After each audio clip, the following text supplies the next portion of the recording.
In November 1939, the small, newly independent nation of Finland faced an overwhelming existential threat.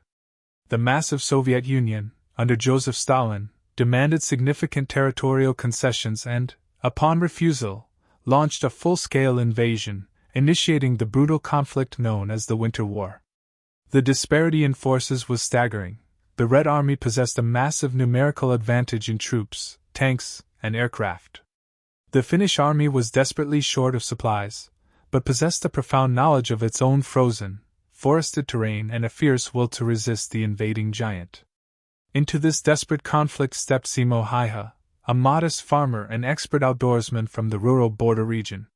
Before the war, Häyhä was a dedicated hunter and marksman, skills he had honed through years of practice in competitive shooting and surviving the long, harsh Finnish winters. His deep familiarity with the Arctic landscape, the extreme cold, and the techniques of camouflage made him uniquely suited to the asymmetrical warfare that the Finnish army would have to employ against the massive, slow-moving columns of the Red Army. Simo Häyhä's equipment reflected his simple, utilitarian approach to marksmanship. His preferred weapon was the Finnish Army Seiko M/28-30 rifle, a locally made variant of the Russian Mosin Nagant. Crucially, Häyhä chose to use the rifle's standard iron sights rather than the telescopic sights favored by most snipers. He understood that a telescopic sight often reflected sunlight, revealing the sniper's position, and also required the shooter to raise their head higher above the snow cover. His methodology was based on low profile, speed, and absolute concealment. Häyhä's unit was deployed to the critical Kala River sector, a narrow front where the Red Army was attempting a major offensive breakthrough.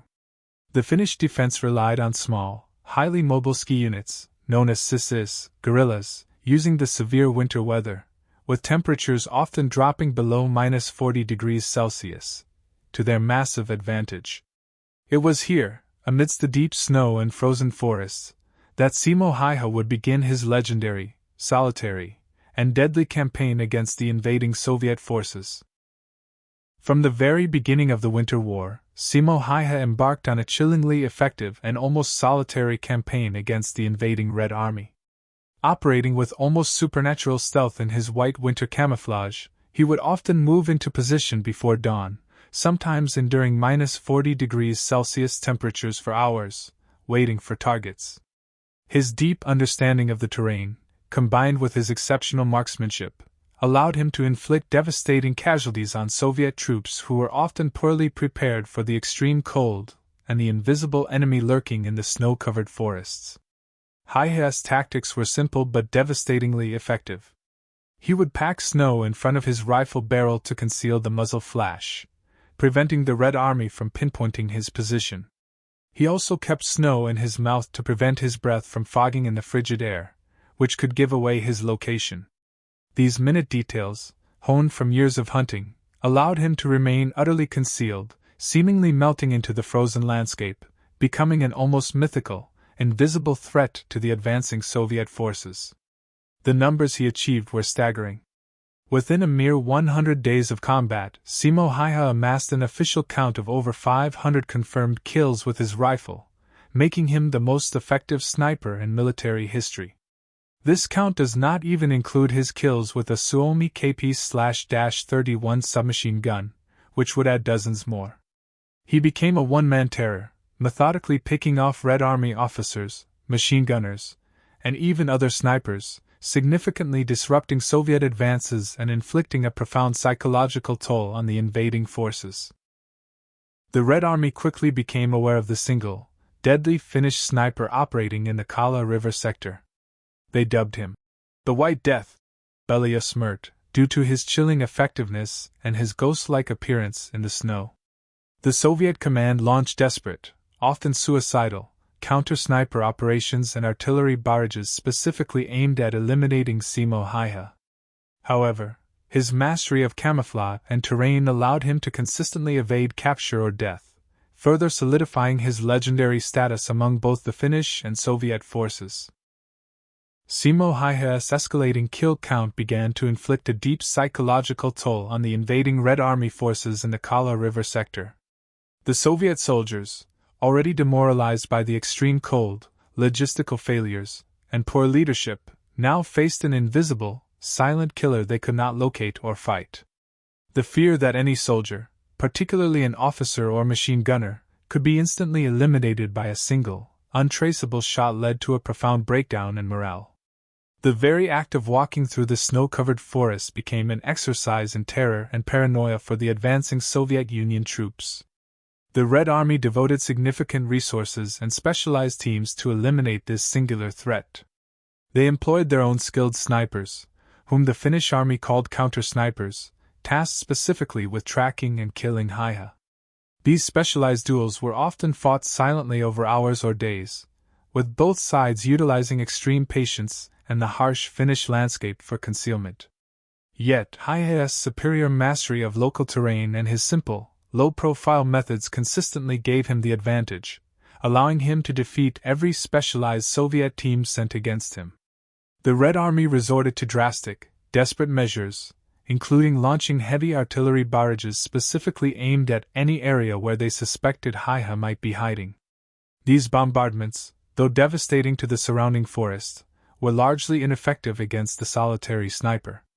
Häyhä would simply melt away from his position, using his deep understanding of the terrain to find cover or relocate quickly after an engagement. His ability to survive these massive attacks only enhanced his mythical status as an unbeatable force among the Finnish troops and amplified the terror among the Soviet ranks. For the outnumbered and undersupplied Finnish army, Simo Häyhä was more than just a superb marksman. He was an immense morale booster. His daily, devastating success against the overwhelming invading forces provided a powerful symbol of Finnish resistance and the ultimate effectiveness of their strategy of fighting smart rather than fighting symmetrically. His nickname, the White Death, became a badge of honor for the Finnish defense, inspiring hope and courage in the brutal fight for national survival against the vastly superior forces of the Soviet Union. The fighting around the Kala River sector, where Simo Häyhä operated, was some of the fiercest and most desperate of the entire Winter War. The Finnish army was engaged in a continuous, grinding defense against the massive, persistent waves of Red Army assaults.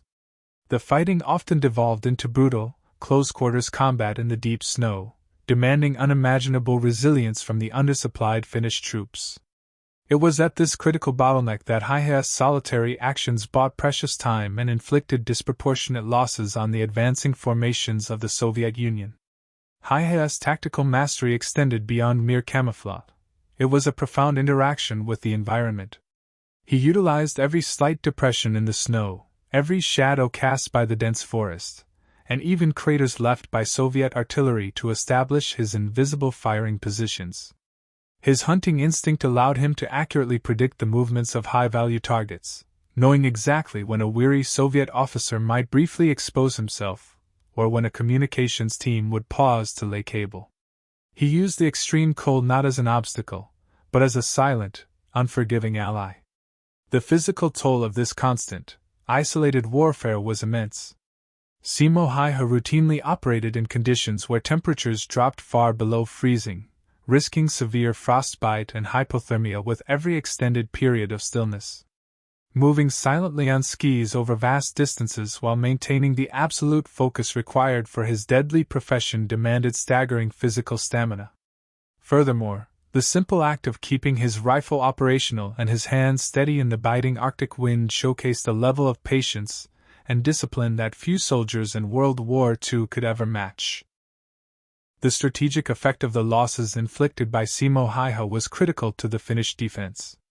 By consistently eliminating Red Army officers, forward artillery observers, and machine gun commanders, he directly crippled the Soviet Union's capacity for effective, coordinated attack.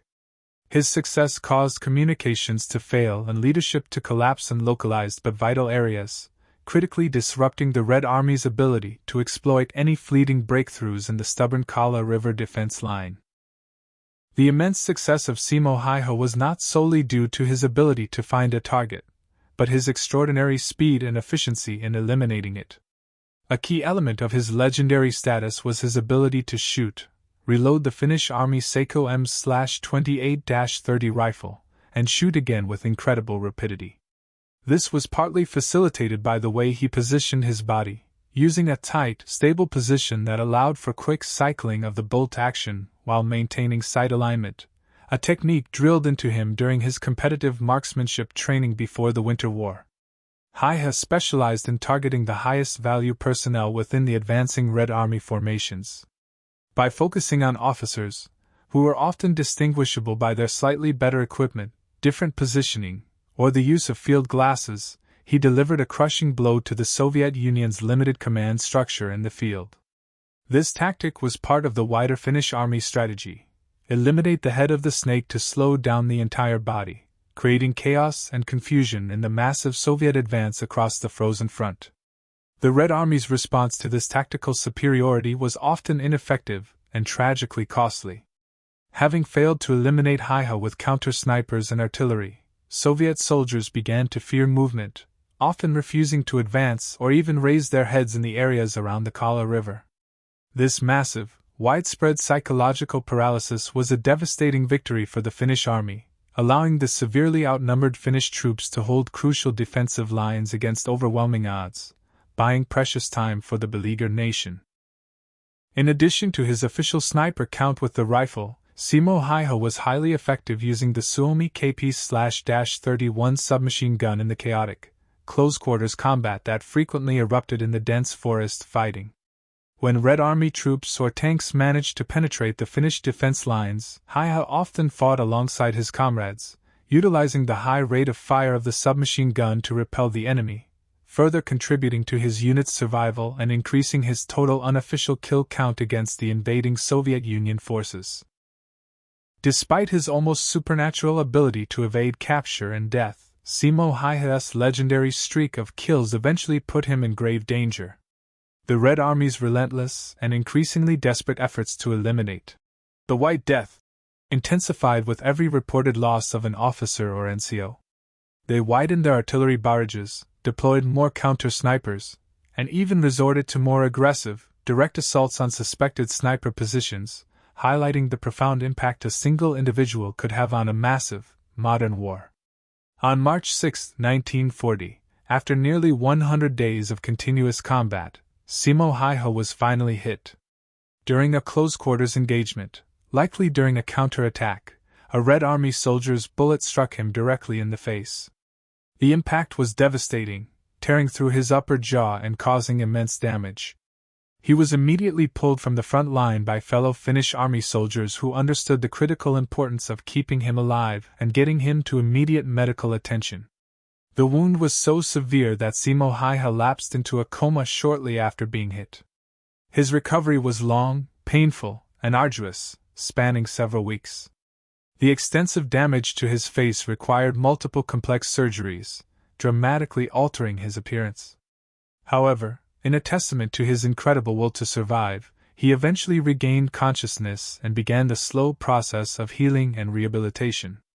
The nation had lost its deadliest sniper, but the man behind the legend still clung to life. The timing of Häyhä's injury coincided with the final, desperate phase of the Winter War. The Soviet Union's overwhelming numerical superiority, combined with the extreme attrition suffered by the Finnish army, eventually forced Finland to sign the Moscow Peace Treaty just days after Häyhä was wounded. The treaty, signed on March 13, 1940, ended the conflict, but at a heavy cost of territory for Finland. Simo Häyhä awoke from his coma on the very day the peace treaty was signed, having fulfilled his duty to the very end. The journey to recovery for Simo Häyhä was long and arduous. The severe facial wound he sustained required years of medical care and multiple reconstructive surgeries. The left side of his face was permanently disfigured, and he endured lasting physical challenges, but his spirit remained unbroken.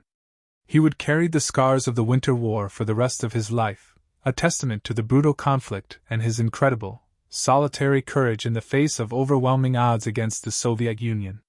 Despite his injuries, Simo Häyhä was instantly recognized as a national hero by the Finnish army and the people of Finland. His almost mythical kill count, achieved in an incredibly short period, captured the imagination of a nation fighting for its survival.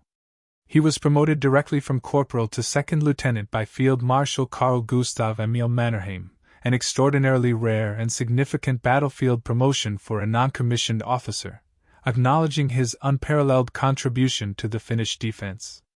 The fame of the White Death spread far beyond Finland's borders. His story became a popular account in Allied nations, often recounted as an example of individual bravery and the effectiveness of small unit tactics against the overwhelming might of a larger, more technologically advanced enemy.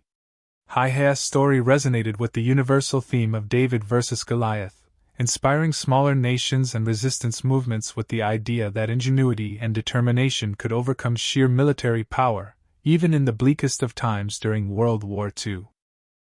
After his recovery, Simo Häyhä chose to return to his quiet life as a farmer and hunter. He never sought the spotlight, preferring the solitude of the Finnish wilderness to the accolades of public life. He occasionally participated in hunting expeditions, proving that his legendary marksmanship, though limited by his injuries, remained.